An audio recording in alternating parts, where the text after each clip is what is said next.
Hey guys, it's Thermal Grace Monkey here, and I'm back once again with another video. In this video, we're going to be continuing taking a look at my 15-year-old HP Pavilion PC and seeing if we can make a couple of cheap but easy upgrades to the system to help bring it back to life and be able to play some more games.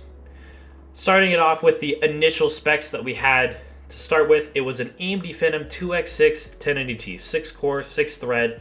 We had 10 gigabytes of 1333 megahertz DDR3 RAM, and we had ourselves an HD 6670 with only 1 gigabyte of GDDR3 VRAM. So there were a couple things that we needed to take care of. A lot of the problems we had previously was we needed a newer graphics card. Drivers were a big thing. DirectX support was a big problem.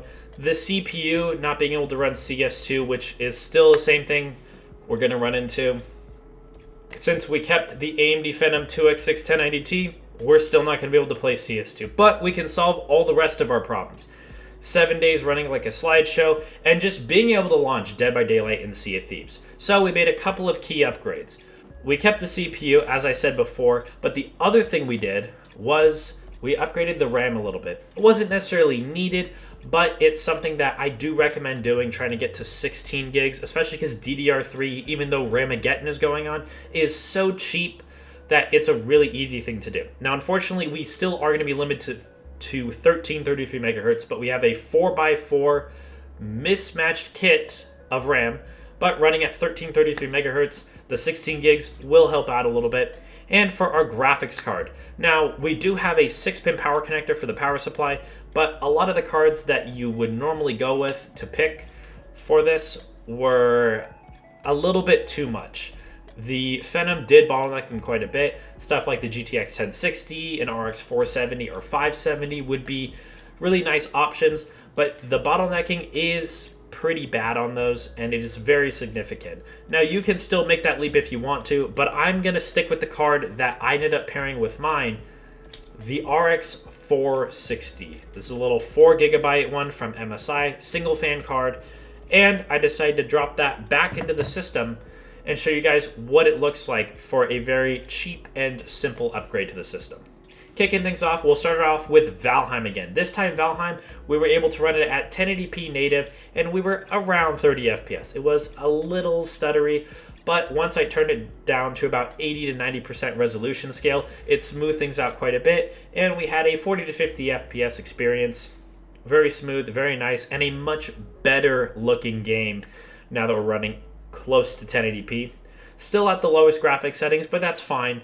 A much better and smoother experience. The second game we tested was 7 days. Now, if you remember last time with the HD 6670, it was a slideshow.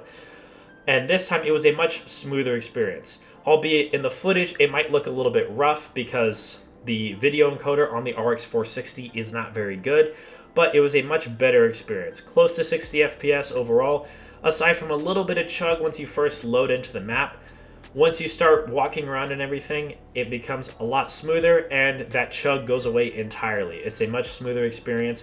We are running at 1080p, FSR3 Ultra Performance, and we're running everything at the lowest graphics settings, but we're getting a smooth 60 FPS experience and a lot more what I was looking for out of a system like this, showing that this old Phenom CPU can definitely still game.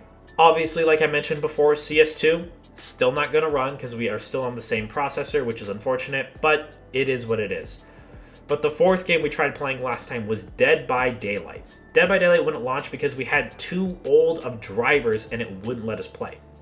This time we were able to get straight into Dead by Daylight. Unfortunately, while recording, I did have the footage get corrupted, so this is just generic footage. But we were able to get 1080p at 100% resolution scale, low graphics settings, around 60 FPS. We would drop into the 50s occasionally, but it was a non-noticeable experience, and honestly, I thought it was fantastic. It's a big step up compared to what the HD 6670 used to output, and especially now that it's too old of drivers to even run the game, night and day difference. Sea of Thieves was the 5th game we tried to play, and before the HD 6670 didn't have the DirectX 11 support needed, well, the RX 460 absolutely does. It did a great job. And again, the footage still doesn't look very good, but we were able to get a 60 FPS experience at the cursed graphic settings, but at 1080p, and had 0 issues. Once we loaded into the game, we were good to go. No stuttering anything, whether we were running around on the islands or sailing out at sea. We had a very good, smooth experience, which is nice to see that we can still use this old hardware to play games like this. Skyrim, 1080p medium settings with FXAA turned on, and we were getting a very respectable frame rate, about 40 to 50 FPS with an occasional hitch and stutter. If you want that to go away entirely, if you turn it down to low or turn down FXAA a little bit, then that smooths out the experience entirely and it becomes buttery smooth with no hitches whatsoever. And finishing off was Terraria. Now, Terraria was kind of the bone I gave the HD 6670 last time. So obviously the RX 460 is going to be able to run it just fine. And it does a great job. And kind of wrapping it up, systems that are this old, your Core 2 quads and your 4 and 6 core Phenom processors, they still have a little bit of life in them. They're a good computer, maybe for like a student if you're on a tight budget, that you're able to get a little bit of RAM and a graphics card and an SSD in there for under $100, and you have yourself a PC that you can still work on and that you can do a little bit of gaming on. It's a nice option. Or maybe if you're a parent trying to get a cheap system for your kid to mess around with or tinker or play some games with while also doing their homework, it could be a fantastic option as well. I still think these things have plenty of life in them.